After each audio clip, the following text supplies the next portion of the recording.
चलिए, तो आज हम लोग दिसंबर 2024 के लिए जो सीटेट के लिए एग्ज़ाम होने वाला है वो आपका नोट्स हम उसी के लिए करके बता रहे हैं, जिसमें हम कुछ पार्ट्स आपको इससे पहले वीडियो के जरिए अपलोड कर दिया है।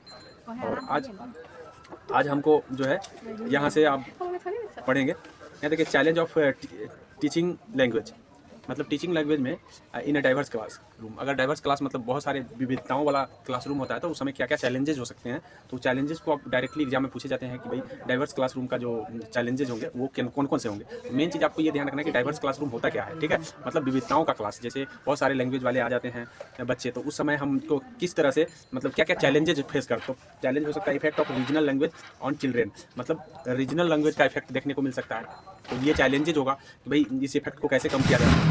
Challenges of developing linguistic skill, मतलब जो लिंग्विस्टिक स्किल है जो डेवलप हो गया है तो उसको लेकर के मतलब चैलेंजेज आ सकते हैं। उसके बाद challenge of multiple language teacher, मतलब मल्टीपल लैंग्वेज मतलब टीचर का अगर है तो यूज करने में थोड़ा सा चैलेंजेस हो सकते हैं टीचर के लिए। तो याद रखिएगा ये सब डाइवर्स क्लासरूम का चैलेंजेस है। तो इस तरह से आपको डायरेक्टली ऑप्शन में यही पूछा जाता है कि which of them are not challenges of diverse classroom, या नहीं है, ऐसे करके पूछे जाते हैं। तो आप ध्यान रखिएगा सारा चीज़। मल्टीपल लैंग्वेज फॉर टीचर के लिए ये चैलेंज होगा। लैक ऑफ चाइल्ड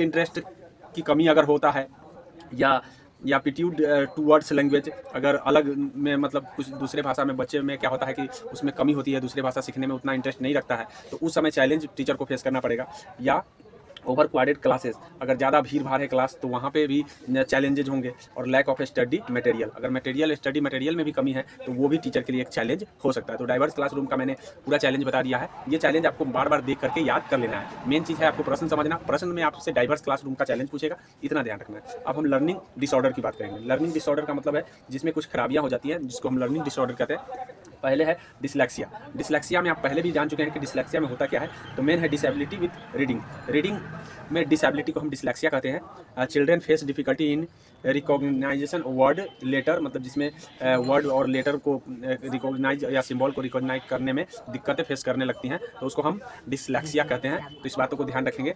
आगे डिस्ग्राफिया है। तो डिस्ग्राफिया में क्या होता है कि डिसेबिलिटी विथ राइटिंग, तो राइटिंग का डिसेबिलिटी को हम डिस्ग्राफिया कहते हैं। Children face difficulties with the spelling, यहाँ स्पेलिंग में डिफिकल्टी होने लगता है, तो हम जैसे लिखने वक्त स्पेलिंग भूल जाते हैं, या लिखने वक्त स्पेलिंग कुछ और लिख रहे हैं हम, कुछ और पढ़ रहे हैं कुछ और, तो ऐसी डिसेबिलिटी को हम क्या कहते हैं, डिस्ग्राफिया कहते हैं। तो आशा करते हैं डिस्ग्राफिया भी आप समझ गए होंगे। और 1 नंबर का आपका 100% यहाँ से आने वाला है, 1 नंबर फिक्स है इसमें से, इस बातों को ध्यान रख लें। आइए हम उसके बाद है डिस्ग्राफिया के बाद है डिस्कैलकुलिया। डिस्कैलकुलिया में आपको पता होना चाहिए कि यहाँ पे गणना संबंधित होगा। मैथमेटिक्स डिसऑर्डर है ये, डिसेबिलिटी ऑफ मैथमेटिक्स। तो आपसे पूछा जा सकता है डायरेक्टली कि disability of mathematics is called, तो डिसकैलकुलिया होगा, ठीक है। इस बातों को ध्यान रखेंगे। Children with dyscalculia face difficulties in problem solving recalling number sequence, मतलब नंबर सीक्वेंस को भूल नहीं पाता। जैसे डिटरमाइन होता है क्या चीज़, एजुकेशन ऑब्जेक्टिव, मतलब एजुकेशन के उद्देश्य को डिटरमाइन किया जाता है। ऑर्गेनाइज लर्निंग एक्सपीरियंस, मतलब यहाँ पे लर्निंग एक्सपीरियंस को ऑर्गेनाइज किया जाता है। और मेजर बिहेव चेंज, मतलब जो बिहेवियरल चेंजेज हैं वो किए जाते हैं, और परफॉर्म टेस्ट किए जाते हैं। तो इवैल्यूएशन में क्या क्या होते हैं और कौन कौन से स्टेप्स हैं और स्टेप बाय स्टेप कैसे होता है, ये ध्यान रखना है। ये स्टेप आपके एग्जाम की दृष्टि से काफ़ी महत्वपूर्ण होता है। आइए हम समझते हैं अब अगले चीज़ को। बोला स्कूल बेस्ड असेसमेंट। अब बीएसए के बारे में एसबीए के बारे में समझ लेते हैं कि एसबीए क्या होता है, जिसको हम स्कूल बेस्ड असेसमेंट कहते हैं। तो आपके शॉर्ट में ये ध्यान रखना जरूरी है कि एसबीए जो है क्या होता है। एसबीए का मतलब होता है स्कूल बेस्ड असेसमेंट होता है, मतलब स्कूल पर जो असेसमेंट मूल्यांकन होते हैं उसको हम, असेसमेंट का मतलब क्या होता है ये जानना जरूरी होता है, और इवैल्यूएशन का मतलब क्या होता है ये जानना। तो मैंने दोनों के बारे में अभी बताया कि कॉम्प्रिहेंसिव अगर हम कर रहे हैं तो वो समझ आइए कि वो इवैल्यूएशन है, और ब्राइट रूप से कर रहे हैं तो हम असेसमेंट उसको कहते हैं। तो स्कूल बेस्ड असेसमेंट में क्या होता है, this form of assessment is perform at the school level by teacher and the educator, ठीक है। ये परफॉर्म जो है ना टीचर और एजुकेटर के ऊपर डिपेंड करेगा, ये चीज़ बोला है, मतलब परफॉर्म करेगा। It is child centre and multi dimensional, मतलब ये बच्चों पर केंद्रित होगा, और मल्टी डायमेंशनल का मतलब है कई रूपों में आधारित होगा। तो इस बातों को ध्यान रखेंगे कि आपको वो बात नहीं ध्यान रखना है, आपको चाइल्ड सेंटर्ड SBA होता है। SBA जो होता है स्कूल बेस्ड असेसमेंट जो होते हैं वो चाइल्ड सेंटर्ड होते हैं। तो पूछा वहाँ पे स्टेटमेंट जब बनाएगा तो बोलेगा कि what is the main property of the SBA। तो SBA का मेन प्रॉपर्टी जो होगा आपको वहाँ पे चाइल्ड बेस्ड लिखेगा, टीचर बेस्ड सेंटर्ड लिखेगा। तो वहाँ पे टीचर बेस्ड होगा तो वो गलत हो जाएगा क्योंकि वो चाइल्ड सेंटर्ड होगा और मल्टी डायमेंशनल होगा। 10 इंपॉर्टेंस ऑफ सोशल, यहाँ पे महत्ता होंगी सोशल को, फिजिकल को, इमोशनल को एंड इंटेलेक्चुअल डेवलपमेंट। ठीक है, ये सारे चीज़ वहाँ पे डेवलप होते हैं, मतलब समाज का, शारीरिक का और भावनाओं को और बुद्धि का जो डेवलपमेंट होता है चिल्ड्रन में, ये आपको SBA से ही होता है। तो इस बातों को ध्यान रखेंगे। उसके बाद है it provide a good idea to teacher, मतलब ये जो है ना टीचर को प्रोवाइड करता है एक अच्छी विचार, ठीक है, about what children have learned, कि बच्चे को क्या पढ़ना चाहिए। ये कौन प्रोवाइड कर रहा है, तो ये SBA जो है प्रोवाइड कर रहे हैं। SBA का मतलब है स्कूल बेस्ड असेसमेंट थी। हाउ दे लर्न, और किस तरह से पढ़ाए, माने कैसे पढ़ाएं। व्हाट डिफिकल्टीज दे फेस, वो किन परेशानियों को फेस कर सकते हैं। व्हाट देयर इंटरेस्ट, उनमें इंटरेस्ट क्या है। तो ये सारे चीज़ जो है टीचर को जानने में, समझने में मदद करता है SBA को। समझ गए आप SBA। अब हम टाइप्स ऑफ असेसमेंट को जानते हैं कि टाइप्स ऑफ असेसमेंट क्या होते हैं। तो टाइप ऑफ जो असेसमेंट होंगे वो 2 तरह के मुख्य रूप से होंगे, एक फॉर्मेटिव होगा, एक सुमेटिव होगा। ठीक है, और हम ये चीज़ लिखाए हैं, आपको गेस्ट पेपर में बताए हुए थे कि सुमेटिव असेसमेंट क्या होता है और फॉर्मेटिव असेसमेंट क्या होता है। ये हम पिछले ही सेट में आपको बताएं, तो देख लीजिए यहाँ पे है कि फॉर्मेटिव असेसमेंट क्या होंगे और सुमेटिव असेसमेंट क्या होंगे। तो फॉर्मेटिव असेसमेंट में जो है ना, असेसमेंट डन ड्यूरिंग टीचिंग के दौरान, जिस समय टीचिंग चल रहा हो उसको हम फॉर्मेटिव असेसमेंट कहते हैं। ठीक है, तो आपको कुछ भी याद नहीं करना है, आपको मेन चीज़ याद करना है फॉर्मेटिव असेसमेंट। अच्छा, डन ड्यूरिंग टीचिंग याद रख लीजिए, समझ जाइए कि ये क्या है, यही है फॉर्मेटिव। ठीक है, इट इज़ बेस्ट असेसमेंट और way to know about children, इसमें बच्चे को समझा जाता है, परखा जाता है। बच्चे को परखना फॉर्मेटिव असेसमेंट है। आशा करते हैं इस बात को समझ गए होंगे। आइए हम सुमेटिव असेसमेंट को समझते हैं। Done the end of the year, मतलब साल के अंत में, हम ये लिखाए हैं आपके नोट्स में भी लिखा है कि जब साल के अंत में जो हम असेसमेंट करते हैं तो वो कहलाता है आपका सुमेटिव असेसमेंट। तो आशा करते हैं कि साल के एंड में जो परीक्षाएं वार्षिक होती है तो उस असेसमेंट को हम क्या कहते हैं, सुमेटिव। जो हम आपके इस वार्षिक परीक्षाएं हैं वो सुमेटिव असेसमेंट है। तो आशा करते हैं कि आप डायरेक्टली ये बना देगा कि which assessment done by yearly, तो वो उस समय आपको ऑप्शन आएगा तो तुरंत लगा दीजिएगा कि हाँ ये सुमेटिव असेसमेंट होगा। तो आशा करते हैं इस बात को आप समझ गए होंगे। आइए हम समझते हैं continuous and comprehensive evaluation, continuous and comprehensive evaluation, CCE जिसको हम शॉर्ट में कहते हैं। टाइम जा दिस कैलकुलिया में क्या है, नंबर सीक्वेंस में दिक्कत होने लगता है बच्चे को। They have poor sense of direction में भी दिक्कत होता है। बहुत सारे बच्चे को डायरेक्शन में दिक्कत होते रहते हैं, तो ये डायरेक्शन के लेकर के डिसकैलकुलिया समझिए उसको। ठीक है, आइए डिसएस्प्रेक्सिया है। तो डिसएस्प्रेक्सिया में देखिए क्या है, dyspraxia can affect child ability to a wide range of everyday physical task which involve motor skill. ठीक है, तो इस तरह से आपको याद रखिए फिजिकल टास्क में मतलब कोई चीज़ अभिव्यक्ति करने में दिक्कत होता है, जैसे कहीं कोई डांसिंग सीखने जा रहा है तो वो चीज़ को नहीं कर पा रहा है, तो वो डिसएस्प्रेक्सिया कहा जाता है। मतलब कहने का मतलब है कि ये मोटर स्किल है। मोटर स्किल मैंने पहले ही आपको बता दिया, शायद आप देखे होंगे तो मोटर स्किल क्या होता है। तो एक एक चीज़ लिंक्ड होते हैं, उस चीज़ को आपको देखते जाना है। These can include things like jumping करना, जैसे मैं आ गया स्पीकिंग करना, और ये सब मोटर स्किल में आएंगे जिसमें होता है। ठीक है, तो ये सब आपको ध्यान रखना है कि इसमें डिसएस्प्रेक्सिया हो सकता है। डिस्पैजिया होता है, तो डिस्पैजिया में क्या होता है, डिस्पैजिया कह रहे हैं, डिस्पैजिया कह दिए, एफेजिया होगा। Aphasia is a impairment of, aphasia समझ गए कि इफेक्टिंग द प्रोड्यूसिंग और कॉम्प्रिहेंशन ऑफ स्पीच, मतलब कोई भी स्पीच को समझने में दिक्कत होने लगता है तो समझिए एफेक्सिया हो गया है। द एबिलिटी टू रीड और राइट, ठीक है, चाहे रीड कर रहे हो चाहे राइट कर रहे हो तो उस समय जो है ना कॉम्प्रिहेंशन में दिक्कत होने लगता है स्पीच करने में, तो उस समय आपको ध्यान रखना है एफेजिया हो गया है। अब है डिस्मोर्फिया समझ लीजिए। डिस्मोर्फिया इज ए साइकोसिस, ये एक साइकोसिस है, इस बातों को ध्यान रखिएगा। इन दिस द पर्सन और child test overwhelmed that some part of the body are smaller than others, मतलब कहने का मतलब है कि यहाँ पे ज़्यादा ओवरवेल्म्ड होने लगता है लोग, और उस समय चाहे वो किसी भी बॉडी पार्ट से हो, स्मॉलर देन अदर्स के अपेक्षा, मतलब ज़्यादातर कंफ्यूज होने लगता है बच्चा। अब यहाँ देखिए, यहाँ डिसलेक्सिया दिया है, पढ़ने से संबंधित कठिनाई दिया है ना, अच्छा, उसके बाद है डिस्ग्राफिया दिया हुआ है लिखने से संबंधित, लेकिन यहाँ पे ये उदाहरण नहीं दिए गए हैं। यानी कहने का मतलब उदाहरण नहीं दिए गए कि अंग्रेजी में क्वेश्चन में क्या आंसर में ऑप्शन में रहेगा। बात समझिए, मतलब सेम मतलब ये हमको समझने में आसान है। यहाँ देख लीजिए, यहाँ देखिए उदाहरण में एग्जाम्पल में पूरा एकदम बताया है। डिसमॉर्फिया, भ्रम वाली स्थिति पैदा हो जाती है। ठीक है, अंग्रेजी में उस समय क्या प्रॉब्लम, मतलब क्या चीज़ आएगी। The 4 basic language skills are, मतलब 4 बेसिक लैंग्वेज स्किल हैं, जिसमें से आप पहले भी जान चुके हैं। लिसनिंग है, स्पीकिंग है, और उसके बाद रीडिंग है और राइटिंग। ठीक है, तो ये बेसिक चीज़ है, आपको ध्यान रखना है। पूछा जा सकता है कौन कौन से बेसिक चीज़ें हैं, या एग्जांपल में कौन बेसिक में नहीं आते हैं, तो ध्यान रखना। ठीक है, the mode of communication, communication के जो 2 मोड हैं वो 2 हैं, एक ओरल और एक रिटन। ठीक है, कम्युनिकेशन के मोड 2 हैं। उसके बाद है the direction of communication.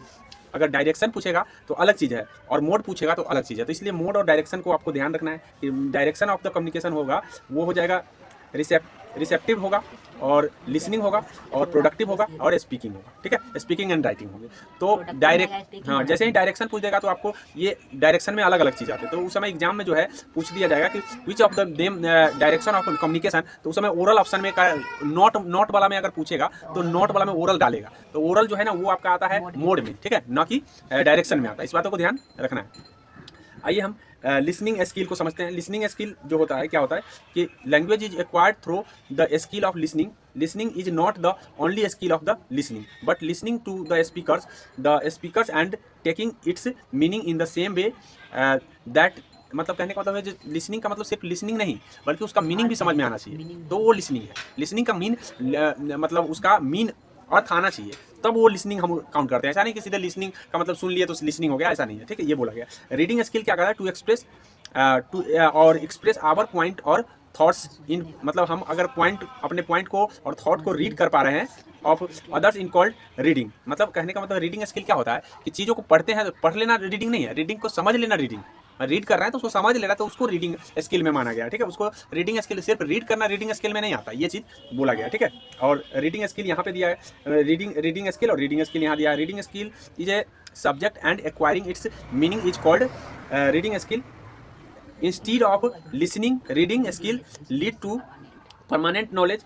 There are 2 types of reading, 2 तरह के रीडिंग होंगे। इसमें याद रखना है कि दो तरह के रीडिंग होंगे, एक होगा रिएक्शन वाला, एक साइलेंट रीडिंग होगा। ठीक है, मतलब कहने का मतलब है कि जिसमें रिएक्शन का मतलब है क्या, कुछ एक्शन होगा उसमें, और साइलेंट का मतलब एक मौन रीडिंग होगा। तो रीडिंग 2 तरह के होते हैं, इस बातों को ध्यान रखें। पूछा जा सकता है कि तो व्हाट टाइप्स ऑफ रीडिंग, तो 2 टाइप्स ऑफ रीडिंग याद रखेंगे, दोनों टाइप्स को याद रखेंगे। राइटिंग स्किल की बात कर लेते हैं, तो express your thoughts things by writing. अगर हम थॉट और थिंग्स को अगर हम राइटिंग के जरिए एक्सप्रेस कर दे रहे हैं तो ये जो है कहलाता है राइटिंग स्किल। ठीक है, अपने विचारों को अभिव्यक्त कर दे रहे हैं हम, तो उसको हम कह रहे हैं कि ये आपका राइटिंग स्किल है।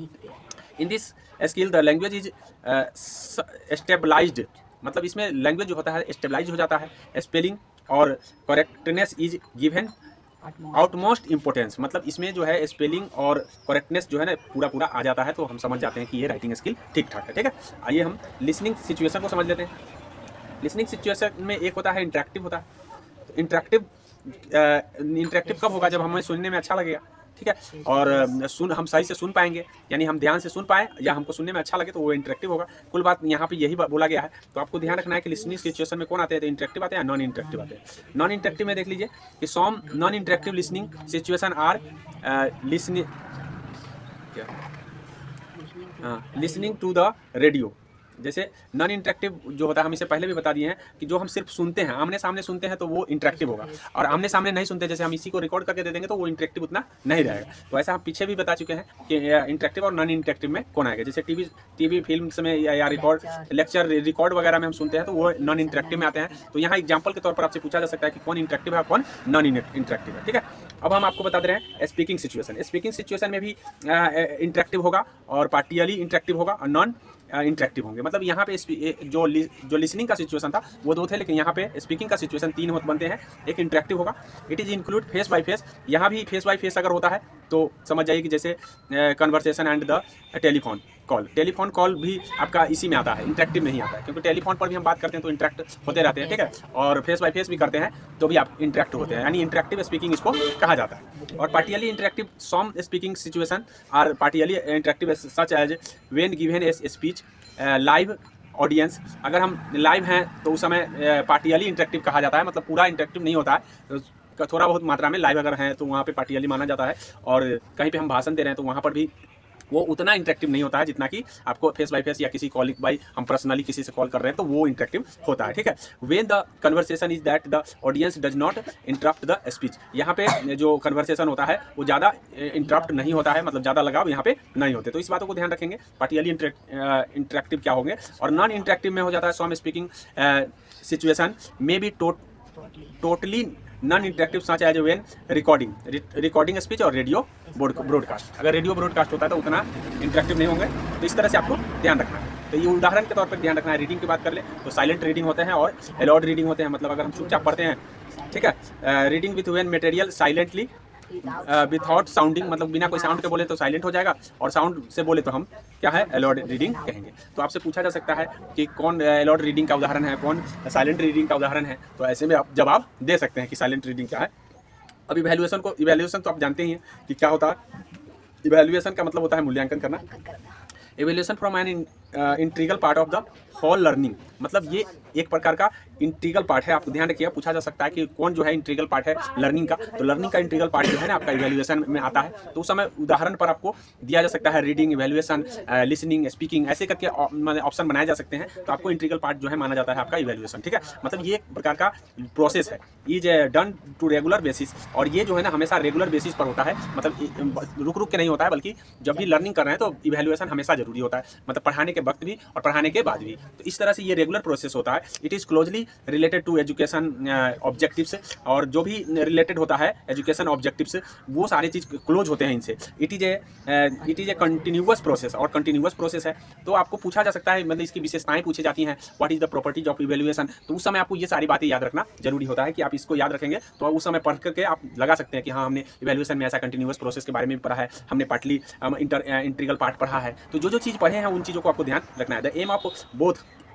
Both assessment and evaluation is to measure children ability, और इसमें क्या किया जाता है कि चिल्ड्रेन एबिलिटी को मेजर किया जाता है, परसेप्शन एंड लर्निंग, और यहाँ पे लर्निंग को भी मतलब परसेप्शन किया जाता है। तो इस बातों को ध्यान रखेंगे कि इवैल्यूएशन में क्या होता है। Through the evaluation the objective of the these sides, मतलब 3 साइड, सॉरी 3 उद्देश्य होते हैं इनके। ऑब्जेक्टिव जिसको हम कहते हैं, ऑब्जेक्टिव का मतलब उद्देश्य होता है, तो 3 वो ऑब्जेक्टिव होते हैं। इस बातों को ध्यान रखना है, आपको उद्देश्य ना बल्कि ऑब्जेक्टिव याद रखना है कि कितने ऑब्जेक्टिव है। तो 3 ऑब्जेक्टिव है यहाँ पे दिया है, कॉग्निटिव दिया है, इमोशनल दिया है और फंक्शनल दिया है। तो विच of them not objective of the evaluation, आपसे ऐसे प्रश्न पूछे जाएंगे तो आप वहाँ पे जवाब देने के लिए सक्षम हो पाएंगे यदि आपको ऑब्जेक्टिव याद है तीनों के तीनों, कॉग्निटिव हो गया, इमोशनल हो गया और फंक्शनल हो गया। ये बात आपको ध्यान रखना है। This assessment is a process that occurs during evaluation, मतलब जिस समय हम पढ़ाई करा रहे हैं उसी समय मतलब इवैल्यूएशन किए जाते हैं, ये घटित होता है, मतलब ये ऐसी घटना है जिस समय हम पढ़ रहे हैं उसी समय ये घटित हो जाता है। इस बातों को ध्यान है। Assessment is a bright process and evaluation is a comprehensive process. आपको ध्यान रखना है कि जो हम असेसमेंट बोलते हैं, जो इवैल्यूएशन बोलते हैं, लगभग दोनों सेम ही चीज़ है,